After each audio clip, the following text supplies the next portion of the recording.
Hello, नमस्कार, स्वागत, अभिनंदन, आदाब, आभार, इस्तकबाल, राम राम, सत श्री अकाल, खैर मकदम है प्यारे साथियों। मैं रविंद्र अग्रवाल आप सभी लोगों का हार्दिक स्वागत करता हूं आपके अपने digital platform study with Ravindra academy पर। प्यारे साथियों, उम्मीद करता हूं कि आप सब लोग स्वस्थ होंगे, मस्त होंगे और अपनी तैयारी में व्यस्त होंगे। तो साथियों, आज शिक्षक दिवस के उपलक्ष्य पर मैं अपने ईश्वर से एक कामना करता हूँ कि साथियों आप जल्द से जल्द अपने लक्ष्य को प्राप्त करें। आप जो लक्ष्य आप जो सपना संजोए हुए हैं वो जल्द से जल्द आप उस सपने को या उस लक्ष्य को प्राप्त करें साथियों। यही मैं अपने ईश्वर से कामना करता हूँ साथियों। तो साथियों, आज के वीडियो लेक्चर को शुरू करने से पहले आप सभी साथियों से मेरी रिक्वेस्ट रहेगी कि आप इस वीडियो को लाइक कीजिए, शेयर कीजिए, कमेंट कीजिए साथियों। तो साथियों, आज का जो अपना टॉपिक रहेगा वो रहेगा बल, यानी बल से जितने भी मोस्ट सेलेक्टिव क्वेश्चन हो सकते थे मैंने इस वीडियो में ऐड किए हैं साथियों। तो आप इस वीडियो के अंत तक बने रहिए और साथ ही अगर आप पहली बार इस चैनल पर विजिट कर रहे हो तो आप इस चैनल को सब्सक्राइब कर लीजिए साथियों। साथ में बेल आइकन को प्रेस कर लीजिए साथियों, जब भी कोई वीडियो अपलोड हो तो तुरंत आपके पास नोटिफिकेशन आ सके साथियों।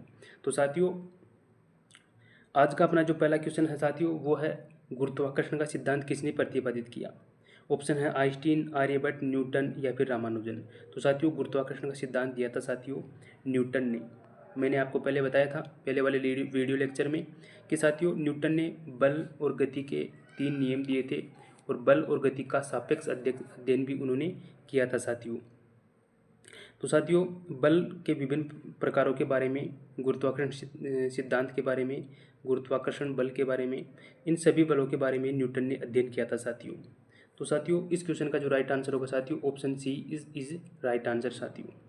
नेक्स्ट क्वेश्चन की चर्चा करते हैं। यदि पृथ्वी की त्रिज्या 1% घटा दी जाए तो जी पर क्या प्रभाव पड़ेगा। जी से मतलब है साथियों यहाँ पे गुरुत्वीय त्वरण से, यानी पृथ्वी की त्रिज्या 1% घटा दी जाए तो गुरुत्वीय त्वरण पर क्या प्रभाव पड़ेगा। तो साथियों, अपने को गुरुत्वाकर्षण के सार्वत्रिक गुरुत्वाकर्षण नियतांक के आधार पर हमारे को एक सूत्र प्राप्त हुआ था और वो सूत्र था साथियों F बराबर जी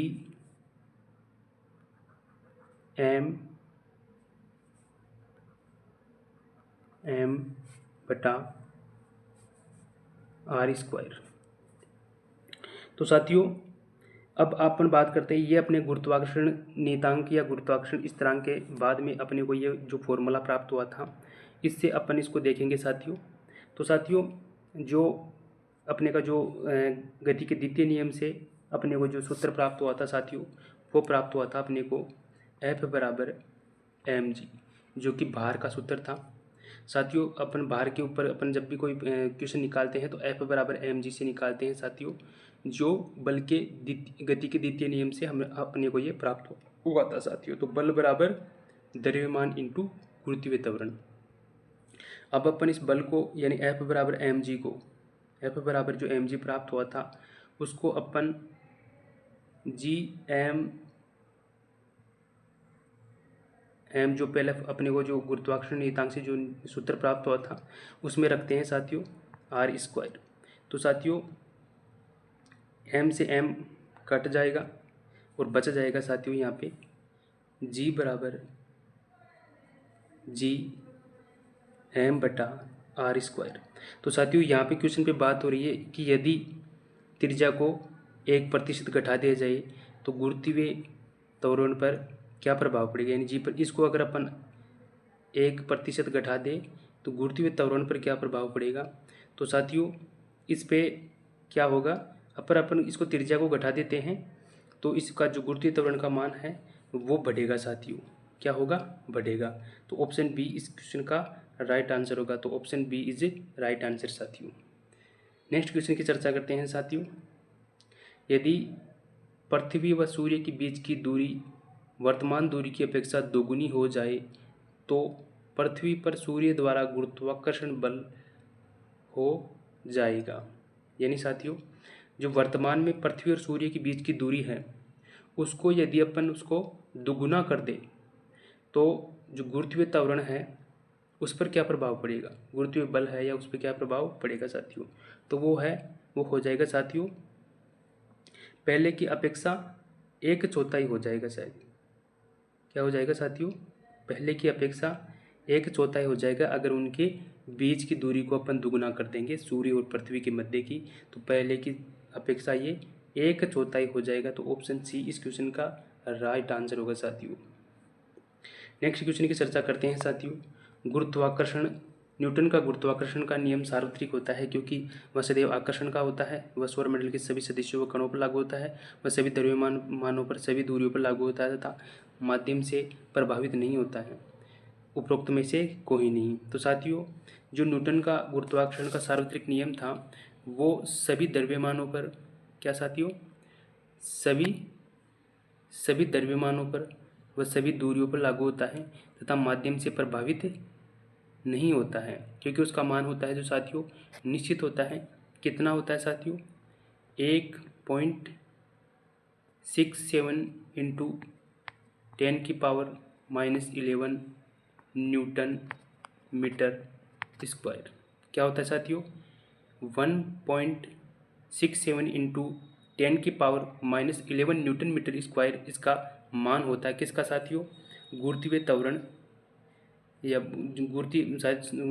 जो गुरुत्वाकर्षण नियतांक जी होता है उसका मान होता है साथियों 1.67 इंटू 10⁻⁻11 न्यूटन मीटर। तो ऑप्शन सी इस क्वेश्चन का राइट आंसर होगा साथियों। द्रव्यमान और दूरियों पर लागू होता है और इससे माध्यम पर कोई प्रभाव नहीं पड़ता है साथियों। वस्तु की वर्ताकार गति के लिए आवश्यक बल कौन सा है? गुरुत्वाकर्षण बल, घर्षण बल, अभिकेंद्रीय बल, उपरोक्त में से कोई नहीं। तो साथियों, वर्ताकार कैसे होता है? मान लीजिए कोई बिंदु है, उस बिंदु से चारों ओर एक निश्चित दूरी पर जो बल लगता है वो होता है साथियों अभिकेंद्रीय बल, यानी अंदर की तरफ एक बल लगता है। जब कोई वस्तु वर्ताकार स्थिति में गति करती है तो अब अंदर की ओर एक बल लगता है, जो बल होता है साथियों अभिकेंद्रीय बल। क्या होता है साथियों? अभिकेंद्रीय बल, ये बल होता है साथियों। तो ऑप्शन सी इस क्वेश्चन का राइट आंसर होगा साथियों। नेक्स्ट क्वेश्चन की चर्चा करते हैं। गुरुत्वाकर्षण के सार्वत्रिक नियतांक जी का मान निर्भर करता है कणों की प्रकृति पर, कणों के मध्य उपस्थित माध्य पर, समय पर, किसी पर निर्भर नहीं करता। तो साथियों, मैंने अभी बताया था कि ये साथियों होता है साथियों नियत। इसका मान किसी भी वस्तु की प्रकृति पर, द्रव्यमान पर, भार पर, किसी चीज़ पर इसका कोई प्रभाव नहीं पड़ता है। इसका मान होता है साथियों 1.67 इंटू 10⁻⁻11 न्यूटन प्रति मीटर। यह होता है साथियों, इसका मान निश्चित होता है साथियों गुरुत्वीय सार्वत्रिक नियतांक का। तो ऑप्शन डी इस क्वेश्चन का राइट आंसर होगा साथियों। Option D is right answer साथियों। नेक्स्ट क्वेश्चन की चर्चा करते हैं साथियों। पृथ्वी की सतह पर किसी व्यक्ति का भार 60 न्यूटन है तो चंद्रमा की सतह पर व्यक्ति का भार होगा 80 न्यूटन, 60 न्यूटन, 30 न्यूटन, 10 न्यूटन। तो साथियों उसका होगा 10 न्यूटन। क्यों होगा साथियों? क्योंकि साथियों पृथ्वी के जो गुरुत्वीय त्वरण का मान होता है 9.1 मीटर पर सेकंड स्क्वायर। क्या होता है साथियों? 9.8 मीटर पर सेकंड स्क्वायर। ये तो होता है पृथ्वी की गुरुत्वीय त्वरण का मान, और चंद्रमा की गुरुत्वीय त्वरण का मान होता है 1.6 मीटर पर सेकंड स्क्वायर। तो ये होता है अपने पृथ्वी का और ये होता है चंद्रमा का। तो जो चंद्रमा पे गुरुत्वीय त्वरण का मान होता है वो पृथ्वी की गुरुत्वीय त्वरण का 1/6 होता है साथियों। क्या होता है साथियों? 1/6 होता है साथियों। तो अपन यहाँ पे दे रखा है अपने को भार कितना दे रखा है 60 न्यूटन। तो अगर पृथ्वी पर 60 न्यूटन है तो अपने को चंद्रमा का ज्ञात करना है। तो 60 इंटू 1/6, क्योंकि साथियों 1/6 होता है चंद्रमा पर गुरुत्वीय त्वरण का मान। तो यहाँ से काटेंगे तो अपने को 10 प्राप्त होगा, 10 न्यूटन। तो 10 न्यूटन इस क्वेश्चन का राइट आंसर होगा साथियों। अहम द्रव्यमान की किसी पिंड को गहरी खान के तल पर ले जाया जाता है तब उसका द्रव्यमान बढ़ता है, उसका द्रव्यमान घटता है, उसका भार घटता है या उसका भार बढ़ता है। तो साथियों यदि अहम द्रव्यमान की किसी पिंड को गहरी खान में ले जाया जाता है तो उसका जो भार होता है वो घटता है साथियों। क्या होता है? उसका भार घटेगा। तो ऑप्शन सी इस क्वेश्चन का राइट आंसर होगा, क्योंकि साथियों जो द्रव्यमान होता है एम, वो तो चाहे आप किसी भी वस्तु का, चाहे पृथ्वी पर चाहे अंतरिक्ष में कहीं पे भी देख लेना, द्रव्यमान तो सभी जगह पर एक ही होता है। द्रव्यमान पे कभी कोई प्रभाव नहीं पड़ता है किसी भी माध्यम का या किसी भी जगह का कोई प्रभाव नहीं पड़ता है साथियों।